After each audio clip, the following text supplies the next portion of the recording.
Bienvenido a Sentinel y líderes de la industria financiera, con Alberto Padilla, el espacio donde exploramos las experiencias, perspectivas y predicciones de líderes destacados en la prevención del fraude y el lavado de activos en América Latina. Descubriremos quiénes son, cómo están enfrentando los desafíos y anticipando el futuro del sector financiero en la región. Acompáñanos en este viaje para recibir inspiración de los mejores y garantizar la integridad en nuestras instituciones financieras. Hola, ¿qué tal? ¿Cómo están? Bienvenidos. Muchísimas gracias por acompañarnos en esta ocasión. Yo soy Alberto Padilla y le agradezco muchísimo a Sentinel que me haya elegido para presentar, para dirigir, para conducir este primer podcast que esperamos que sea tan solo el primero de toda una serie especializado en este asunto de la prevención del crimen financiero que, bueno, ustedes mejor que nadie saben lo importante y lo clave que es este tema, reflejo del cual Sentinel pensó e ideó este podcast. Y de nuevo, un honor y un placer estar con ustedes. Como primer episodio de este podcast, Sentinel tuvo la idea de, bueno, todos los que vamos a entrevistar aquí en lo sucesivo van a ser líderes en su campo. Vamos a empezar de ninguna manera de arriba hacia abajo, por orden de longevidad ni mucho menos, pero realmente vamos a empezar con un verdadero veterano. Y no lo digo por la edad, lo digo por la experiencia y por la trayectoria. 44 años estar en este tipo de sector es mucho más que una carrera, es muchísimo más que una carrera y difícilmente se puede pensar en un experto más experto que Liberto Ferrer, que estuvo 44 años en City Banamex, 15 o casi 14, casi 15 de los cuales exclusivamente en prevención de crimen cibernético, pero antes de eso ya estaba en lo mismo, antes de que existiera lo cibernético. Hoy en día está jubilado, claramente después de una carrera de 44 años, algún día alguien se tiene que jubilar. Liberto así lo eligió también. Nos acompaña desde México. Liberto, me da muchísimo gusto saludarte y bienvenido. Alberto, muy buenos días. Saludos a toda la audiencia y gracias por tu atención. Tú estás saludando a tus colegas, Liberto, así es que aquí el nuevo aquí soy yo. Oye, Liberto, una cosa que me gusta muchísimo de tu perfil es que tú estuviste la mitad de tu carrera en un mundo y la otra mitad en el otro. Entonces, tú empezaste con los crímenes financieros análogos, vamos a decir, y después terminaste con los digitales, ¿no?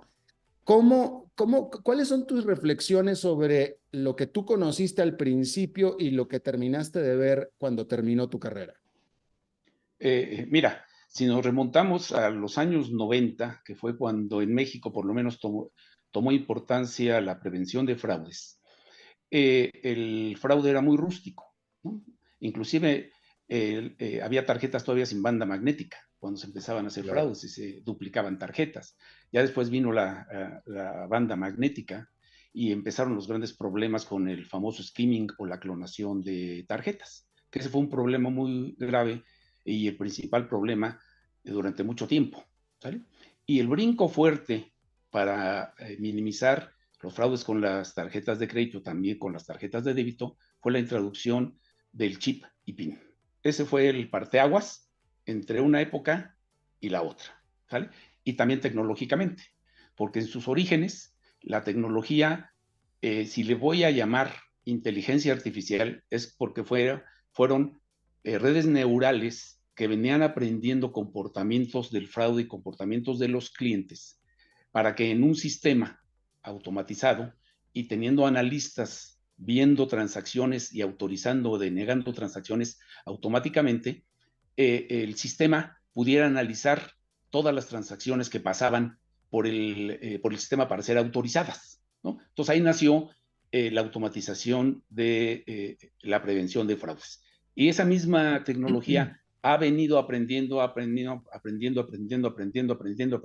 modificándose hasta ser realmente una inteligencia artificial de diferentes tipos que ayuda a las instituciones a la prevención de fraude, a la contención del fraude, porque una cosa es importante, no importa qué tecnología pongamos, el fraude, si nosotros pensáramos que lo vamos a eliminar, estaríamos en un error.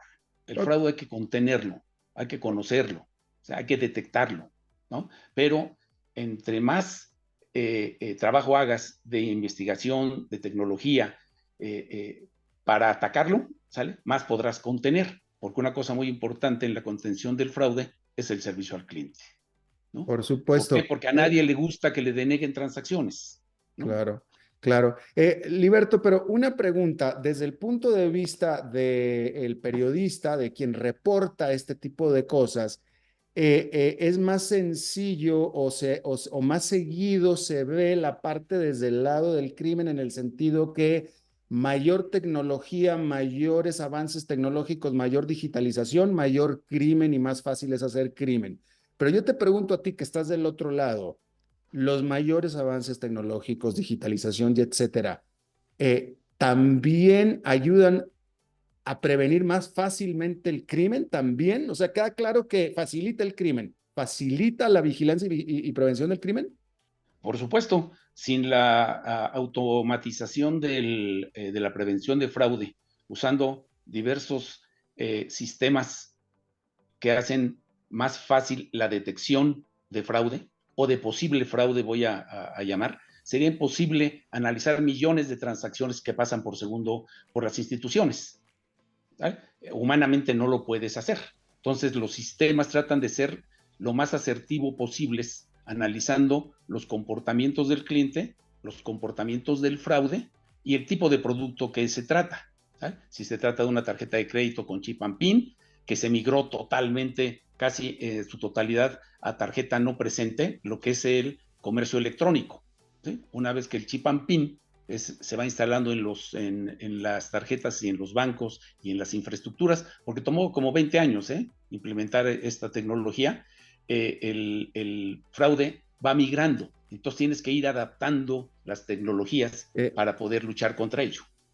Precisamente, tú lo has dicho, el fraude va migrando. Pregunta, y esta es pregunta desde mi capacidad como periodista, pues yo no estoy en la industria y a lo mejor es algo muy básico para ustedes, pero no para mí. Aquí el que está aprendiendo soy yo. Pero déjame te pregunto, la banca, la industria financiera, ¿está respondiendo a los avances del crimen? Es decir, lo que el crimen va el que lleva la pauta, es el que dice cómo va la onda y ustedes responden, ¿o en realidad es al revés?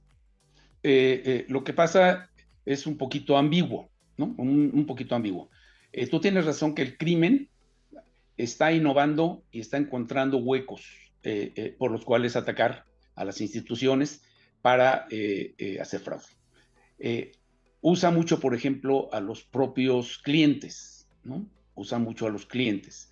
Los clientes muchas veces, ante su desconocimiento, ante alguna presión, contestan llamadas, contestan mensajes, contestan emails, etcétera, y proporcionan toda su información y bajo esa metodología los delincuentes encuentran una puerta, ¿no? Se meten por ahí.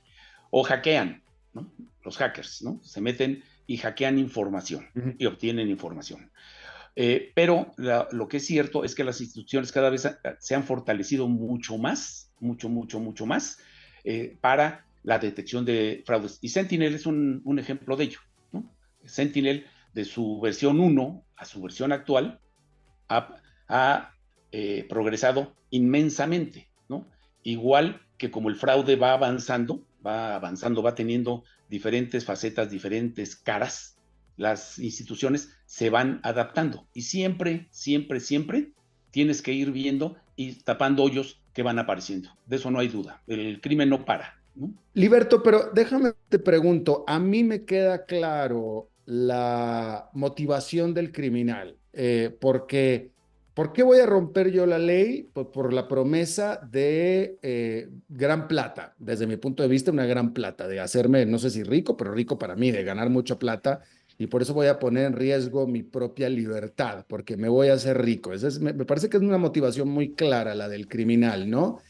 ¿Cuál debe ser la motivación? ¿De dónde viene la motivación de quien previene el crimen? Normalmente es alguien que sabe que de todos modos el día 15, el día 30 va a cobrar la misma plata.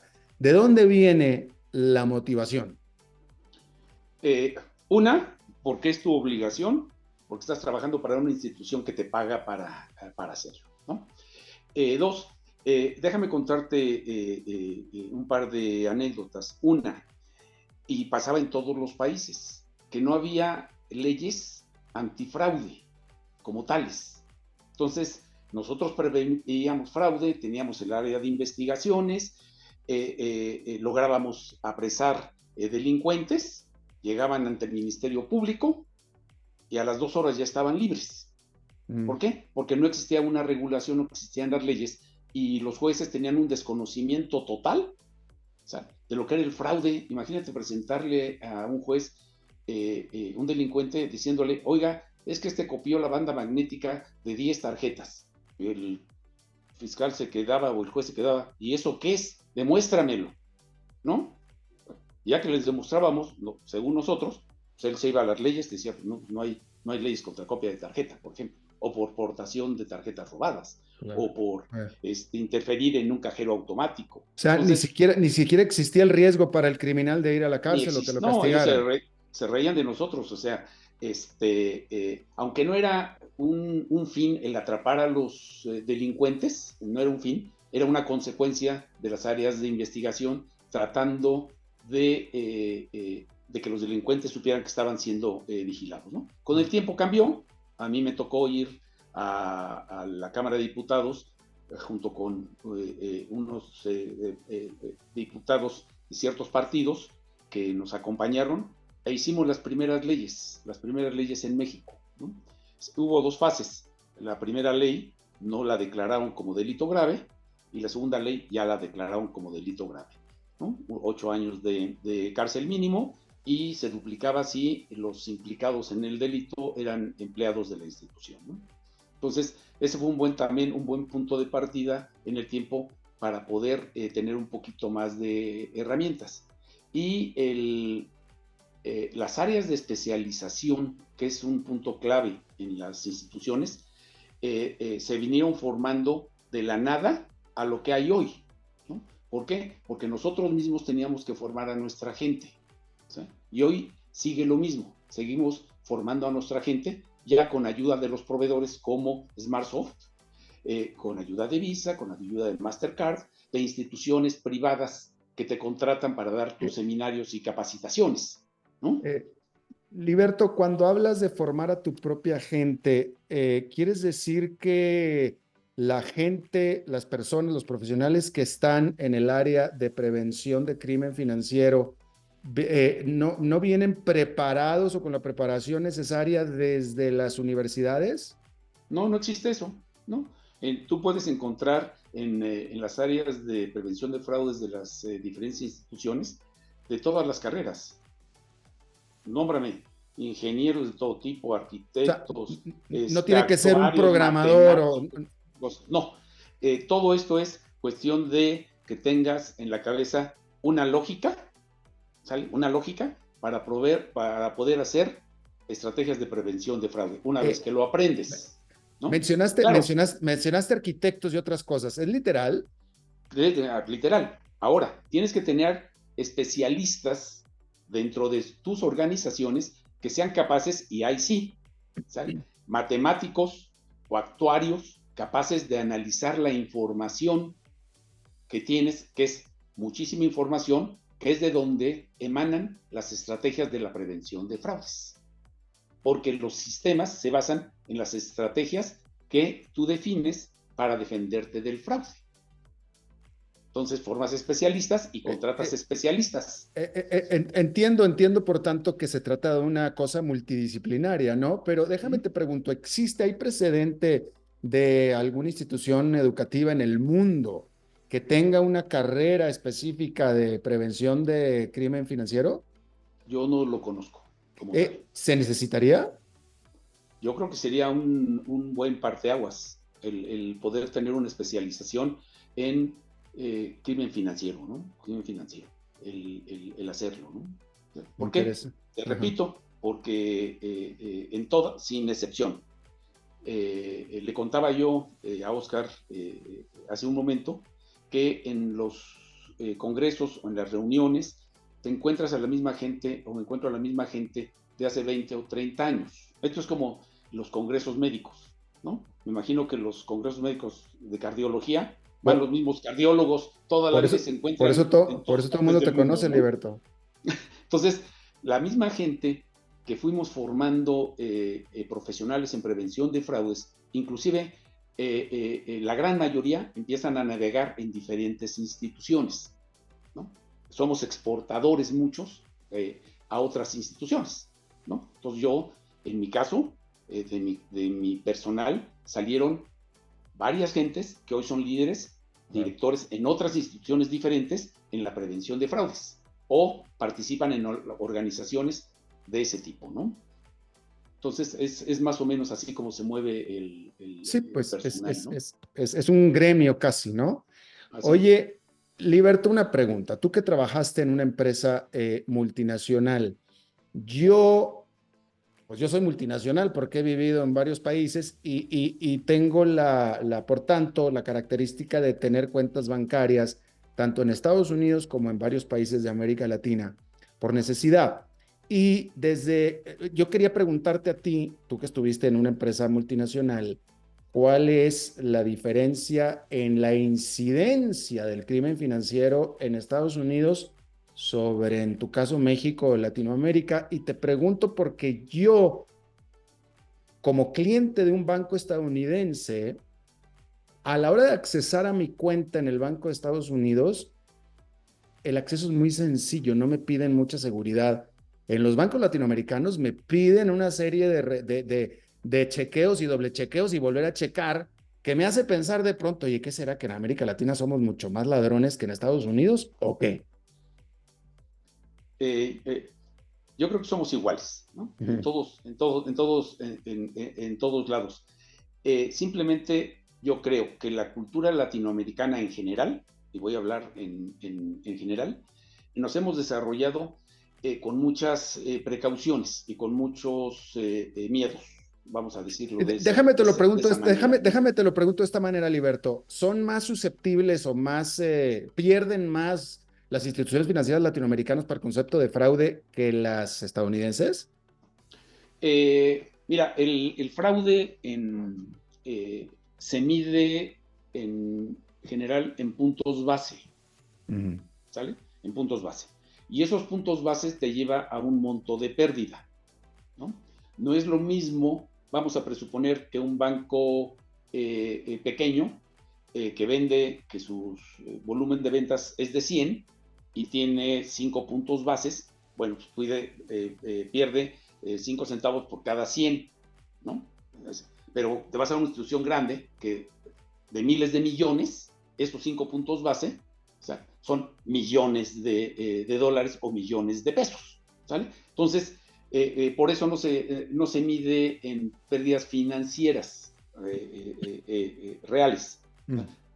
es puntos base. Inclusive, cuando los bancos se comparan en pérdidas, se comparan en puntos base, ¿no? Ujú. Oye, ¿cuántos puntos base de pérdida llevaste? Ah, pues 5, 6, 3, 2, 1, ¿no? Cómo se pierde. En pérdidas financieras reales, seguramente Estados Unidos es mucho mayor que en Latinoamérica por O el el tamaño tamaño de los relativo. bancos y del el número de tarjetas y usuarios y todo lo que existe en Estados Unidos. Hacia nuestros países, pues las economías son mucho más chicas, ¿no? Entonces las Claro. pérdidas, aunque son muy grandes, en puntos base, pues ahí no, son más o menos análogas. Es Mm. como se mide más o menos Bien.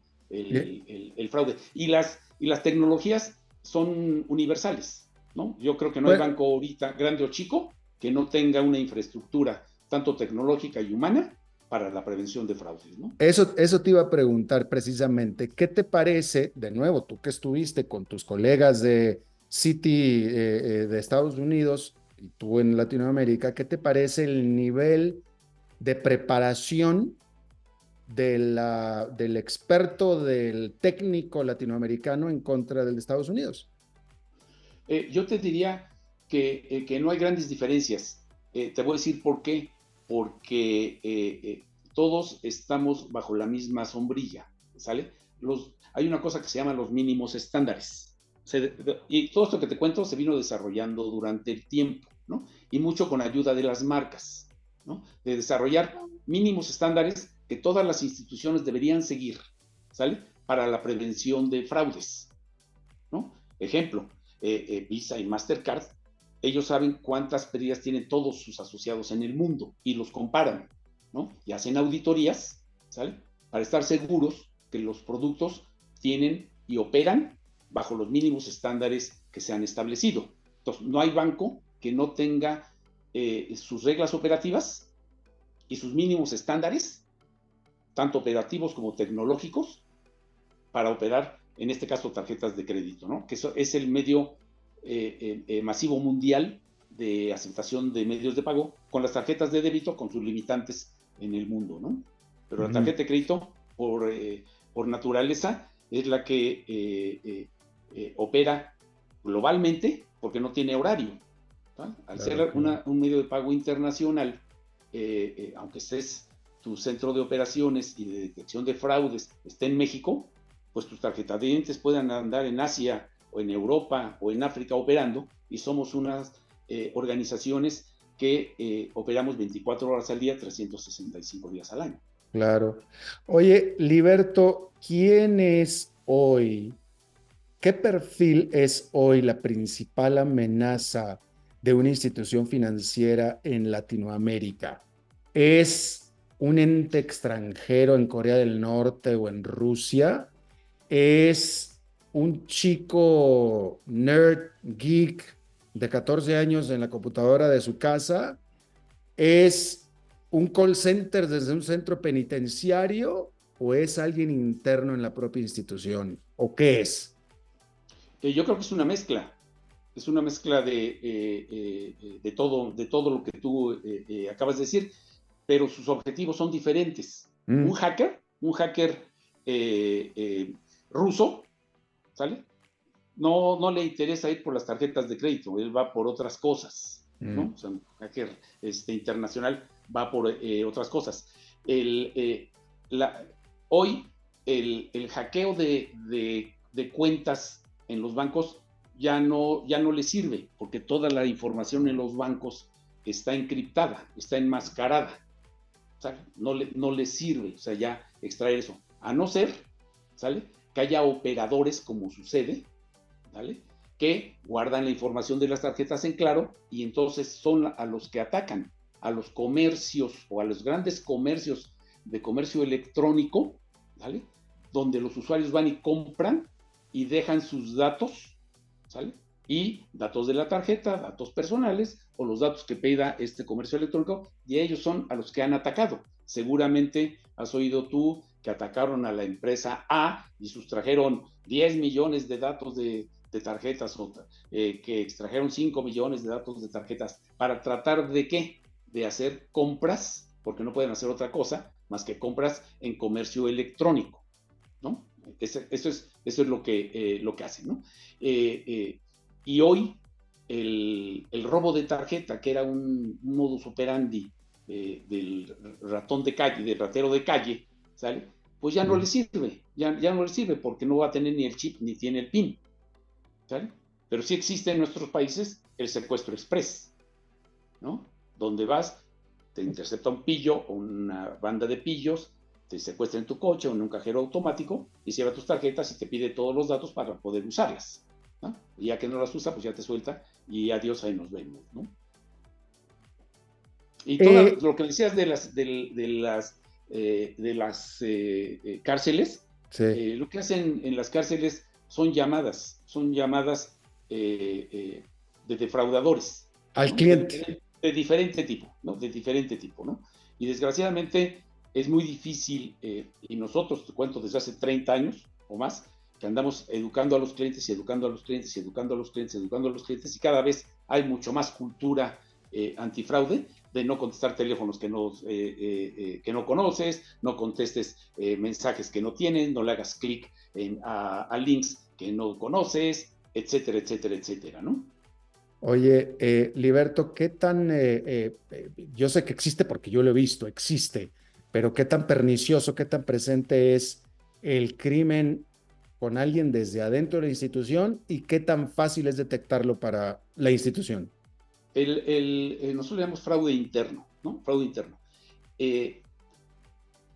Sucede, y esa es una realidad, que las propias bandas delictivas, ¿sale? Insertan gente en las instituciones para conocer cómo operan y cómo pueden acceder a cierta información. Ese es un hecho que ha pasado a través del tiempo. Eso, ¿no? Y todos los bancos, ¿sale? Todos, casi sin excepción, tienen sistemas de detección y control de acceso a las cuentas el día de hoy. Antes era muy pobre, ¿sí? Pero si yo soy un analista, un cajero, etcétera, yo tengo ciertas facultades para entrar a ciertas cuentas o a ciertos sistemas, y cuando sucede algo con alguna cuenta en un banco, el banco sabe perfectamente bien quién fue, qué individuo accesó la información del cliente, ¿sí? Entonces vas por el usuario y dices, oye, ¿por qué accediste a la información de Alberto Padilla? ¿No?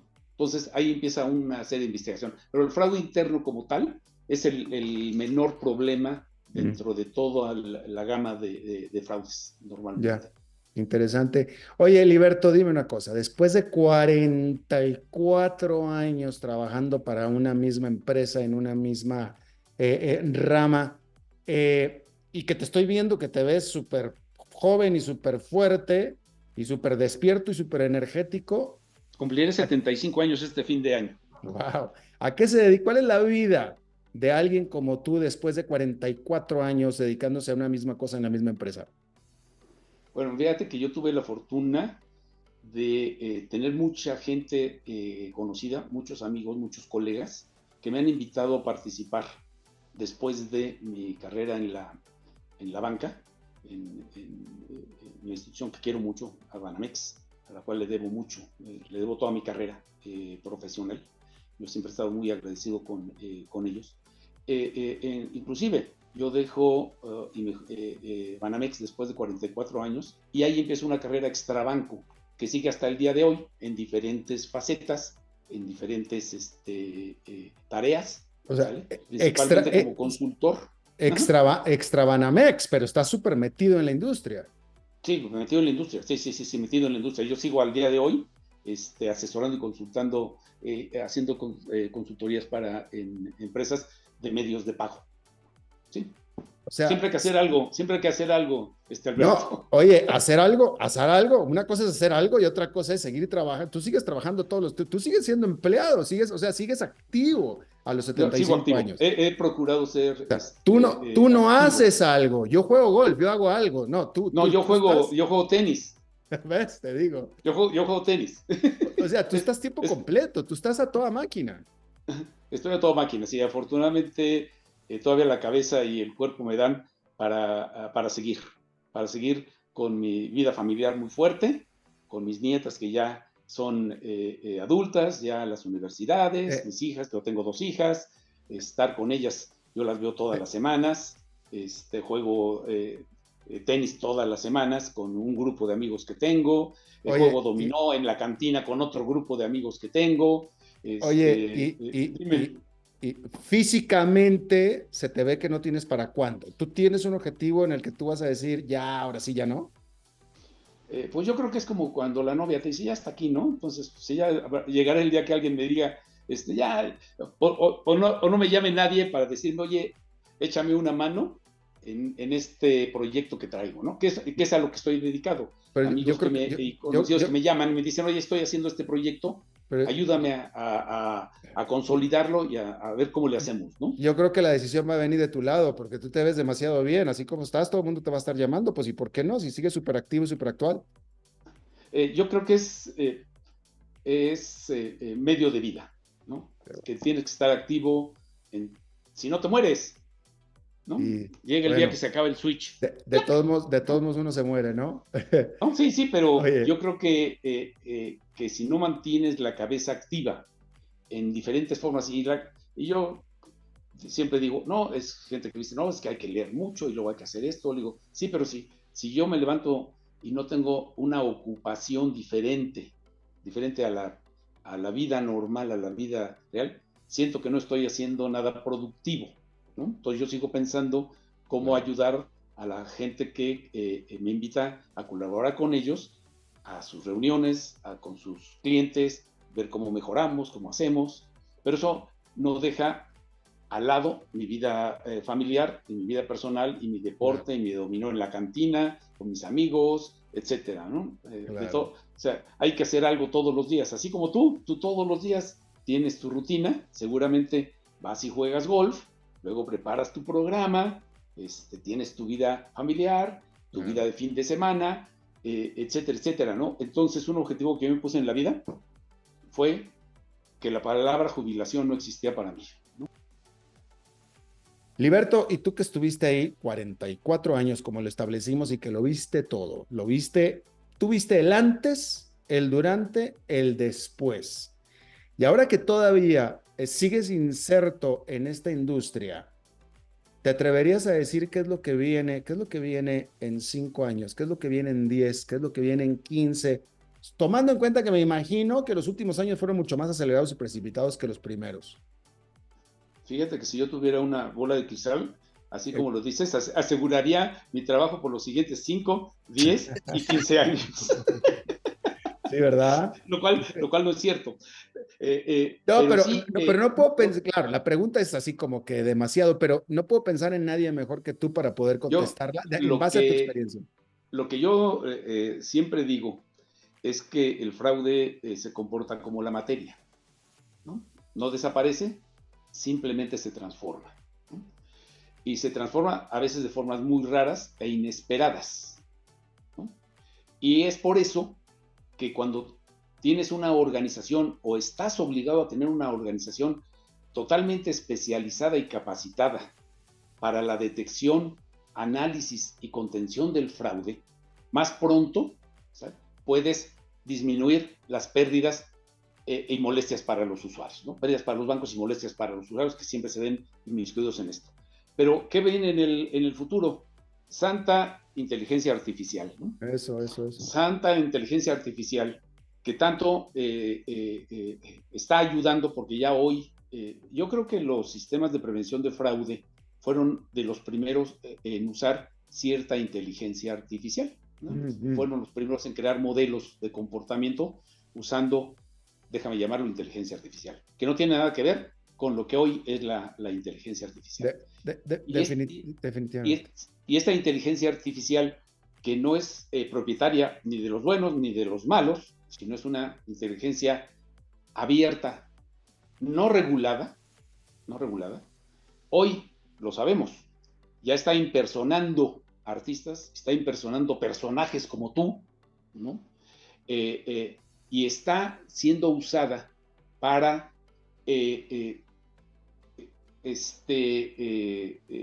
hacer y descubrir nuevas metodologías de fraude, no solo en tarjetas, ¿no?, que es el mundo masivo, sino en las bancas electrónicas, en las bancas por internet, ¿no? Todo esto, ¿no? Ya hoy las tarjetas las traes en tu teléfono, ya no necesitas traer para nada una tarjeta, ya puedes pagar con contactless, ya puedes transferir dinero de lo más fácil que se puede, que no existía, ¿no? ¿Qué viene en el futuro? Algo análogo a lo que hemos tenido en el pasado, ¿no? El defraudador no va a parar y hoy está trabajando en qué hacer para romper las barreras de la prevención de fraude en las instituciones. ¿Qué hacer para seguir engañando a los usuarios, ¿sale?, y caigan en estrategias de engaño para ellos poder hacerles fraude, ¿no? Entonces, claro, ¿qué va a haber? Más sofisticación, mucho más sofisticación, ¿no? Si decimos desde los años que yo tengo en esto, me acuerdo que cuando nacieron las tarjetas de débito, decían y siguen diciendo que ¿cuál es el peor enemigo de las tarjetas de débito? Pues el efectivo, ¿no?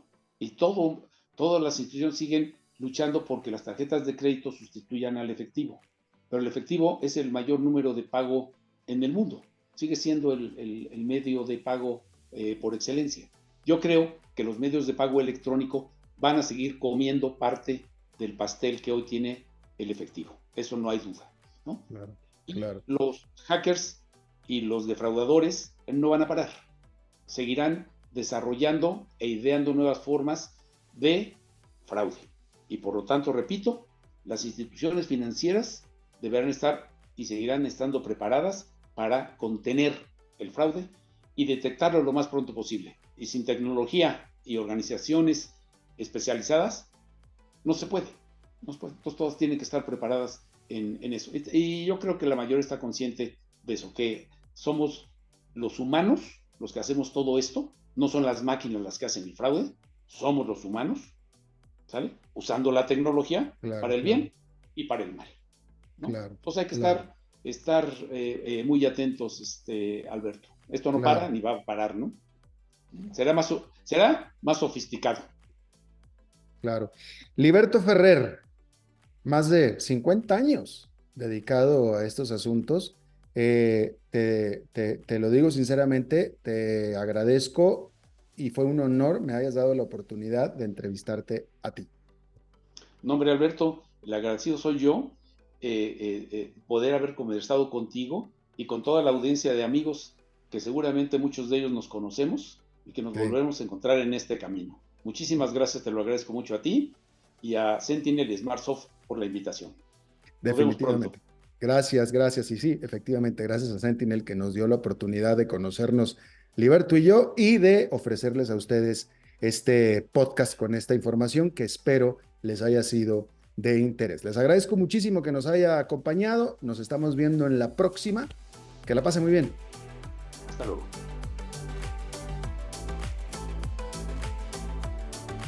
Y así llegamos al final de este fascinante episodio de Sentinel y líderes de la industria financiera.